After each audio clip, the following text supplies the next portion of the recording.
Short টাইমে হচ্ছে মানুষ আমাকে এত পজিটিভলি অ্যাকসেপ্ট করে নিয়েছে, যেটা খুবই রেয়ার। ছোট পর্দার পরিচিত মুখ তানজিন সাহিরা তটিনী। দর্শকপ্রিয় একাধিক নাটকে অভিনয় করেছেন তিনি। অন্যদিকে জিয়াউল ফারুক অপূর্ব বিনোদন দুনিয়ার জনপ্রিয় নাম।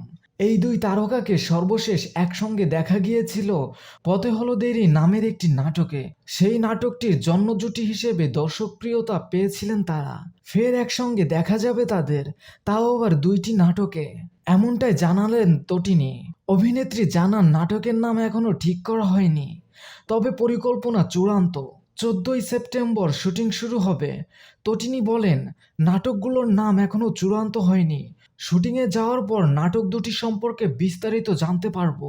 অপূর্বর বিপরীতে কাজ করে অভিনয় সম্পর্কে অনেক কিছুই শেখার আছে বলে মনে করেন তটিনী।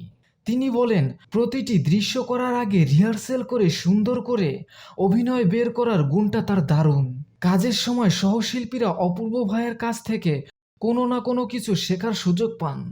রাজনৈতিক পরিস্থিতি সম্পর্কিত দুর্যোগ সহ বিভিন্ন কারণে অনেকদিন কাজ বন্ধ ছিল। গত 24 আগস্ট মাহমুদুর রহমান হিমির সর্বস্ববাদী নাটকের শুটিংয়ের মধ্য দিয়ে কাজে ফিরেছিলেন তটিনী। তার বিপরীতে ছিলেন জোভান। এরপর শেষ করলেন রুবেল হাসানের আবির ছোঁয়া। এই নাটকে তটিনীর সহশিল্পী ঈশান রোহান। বর্তমানে আরমান রহমানের আনন্দ কুটির নামের একটি কাজের শুটিং চলছে।